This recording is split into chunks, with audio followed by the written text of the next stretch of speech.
Salut à tous, ici Vampire pour la review de Unicron de la série Energon, donc figurine de classe suprême.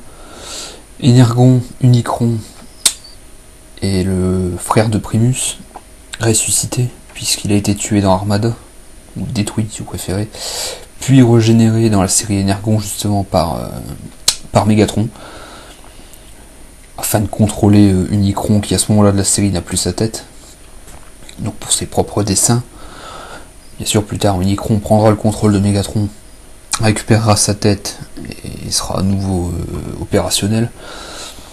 Unicron est un personnage intemporel dans les Transformers, puisque c'est un personnage qui apparaissait déjà dans G1, et qui, quelles que soient ses apparitions dans les séries, était toujours le même. C'est toujours Unicron, son mode planète dévorante, etc. Tout comme Primus, c'était toujours Cybertron. Pour le mode alternatif, c'est la planète comme dans G1. Dans le film, toujours le même mode planète dévorante, donc puisque la principale fonction de Unicron c'était ça, c'est de dévorer les autres planètes pour en absorber l'énergie, donc grâce à ces grands crochets et la gueule en fait de la planète. Donc comme c'est un gros jouet, le mode planète est plutôt imposant. Il fait son poids, hein. Je l'ai pesé, il fait un peu plus d'1 kg. Environ 1,30 kg, ce qui est pas mal pour un jouet tout en plastique. Donc voilà, avec l'anneau tout autour, comme dans G1. Alors, par contre, contrairement à Primus, qui lui est une planète bien ronde, mis à part ses 4 pieds, Unicron, qui est un molde Armada à la base, hein, je crois bien. Ça c'est juste un repaint pour Energon, à la base c'est un molde Armada. Donc Unicron n'a pas vraiment un mode planète très complet. Vous voyez derrière, c'est assez tranché, c'est plat. Et il n'y a pas vraiment de moyen de le poser, contrairement à Primus justement. Tout ce que vous voyez en trait vert là, fluorescent, c'est gravé à l'intérieur. Et après recouvert de peinture. Donc c'est vraiment bien foutu. Pareil, hein. Donc des détails partout. Même l'intérieur de la bouche on le voit pas, mais il y a des cercles à l'intérieur. Donc pareil ici, hein, des gravures, même les anneaux. Les anneaux portent pas mal de détails. En plus des ports mini-cônes. Alors en tout sur les anneaux il y a 24 ports mini-cônes, plus 2 sur les côtés ici, qui servent à lancer les missiles que je n'ai pas, je préfère le prévenir tout de suite. Normalement il y a 6 missiles, 3 de chaque côté, dans les trous que vous pouvez voir là, et qui s'activent en appuyant un mini-cône ici, en poussant vers l'avant, donc je lui sens les missiles, désolé. Et il y a un mini-cône spécifique à Unicron, qui se pose ici dans le creux qu'on peut voir, et qui fait office de toile en fait, c'est un mini-cône en forme de boule avec un canon et qui s'appelle Dead End, le mini-cône. Ensuite la principale fonction de Unicron lui-même c'est ceci. Vous avez les 2 plaques de mâchoire de l'avant, vous prenez les cornes ou les crochets comme vous préférez et voilà, vous les actionnez, ça pousse des ressorts qui ferment.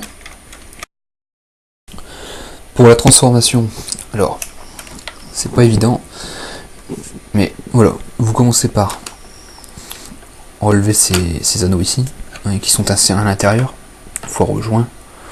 Donc vous les séparez. Vous ouvrez bien. Voilà. Pareil en dessous. Alors en dessous c'est bloqué par les 2 jambes qui sont ici, les 2 pieds. Vous séparez les pieds comme ça. Voilà, vous pouvez séparer les 2 parties, les ouvrir. Vous sortez les pieds. Aussi.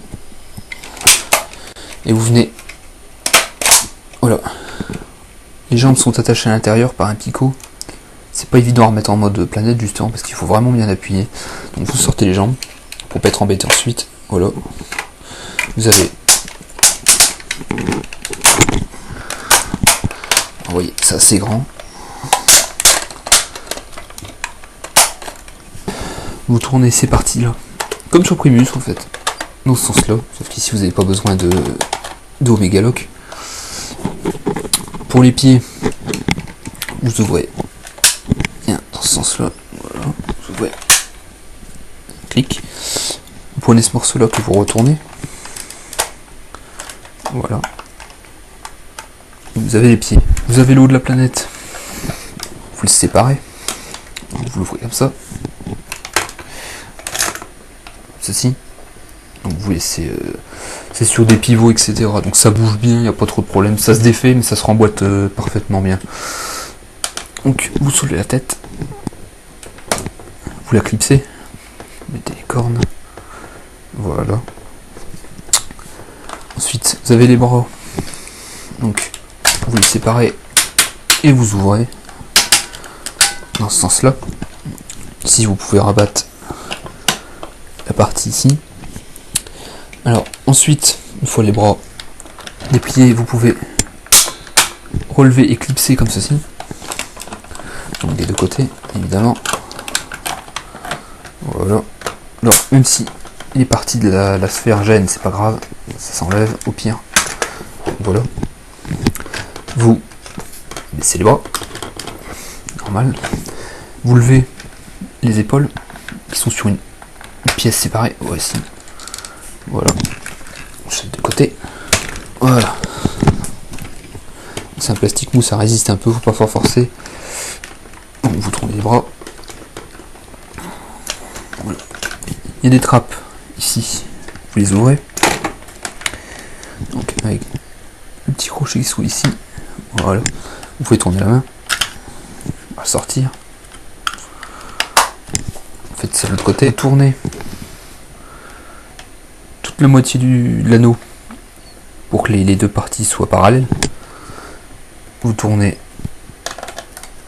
enfin vous pliez ça vers le bas et vous tournez cette partie-ci dans le même sens. Si comme moi des morceaux se sont enlevés, c'est pas grave, ça se reclipse. Alors vous le remettez comme ceci, voilà. Là vous n'avez plus qu'à tenir à peu près les parties comme vous pouvez, parce que je vous l'ai dit, malheureusement il n'y a rien qui les tient. Donc vous avez Unicron en mode robot, et vous pouvez le voir, c'est un sacré morceau. Donc sur la vidéo ça se voit pas fort parce que c'est noir forcément, mais c'est vraiment rempli de détails, tout comme sur Primus, c'est sculpté partout, ici à l'intérieur, sur le torse ici, tout ce qui est partie transparente, c'est gravé, c'est sculpté, c'est en 3D. Il y a de la déco verte ici, qui est en fait de l'énergon. Vous avez plusieurs articulations, la tête, les épaules, les coudes, les poignets, chaque dos est articulé indépendamment, comme sur Primus. Le bassin, les hanches, les genoux et les pieds sont articulés aussi. Comme les pieds sont assez grands, il est plutôt stable. La seule chose dont vous devez vous méfier, c'est ici. Alors je sais pas si c'est le cas de tous les Unicrons, mais je sais que c'est une rumeur par rapport aux Unicrons noirs, c'est que le genou droit devient loose très vite. Donc un peu de vernis dans l'articulation et c'est réglé. C'est ce que j'ai fait sur le mien et voilà. Pour les fonctions son et lumière, donc une en appuyant sur la tête, voilà, les yeux qui s'allument, une en appuyant sur la main ici, transparente, voilà. Des missiles dans les jambes, mais je les ai pas comme je vous l'ai dit, qui sont activés par le mini-icône. Un gros missile dans le plastron ici caché, qui s'active par un port mini-icône à l'arrière, comme ceci.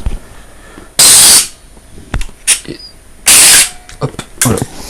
Vous avez des cachettes à mini-icône dans les trappes des bras, les jambes, et à l'intérieur du plastron. Voilà, c'est tout pour la review d'Unicron. Je vous remercie d'avoir regardé. La prochaine review, ce sera pour Inferno Mistwars, donc la fourmi rouge près d'Akon. Voilà, à la prochaine.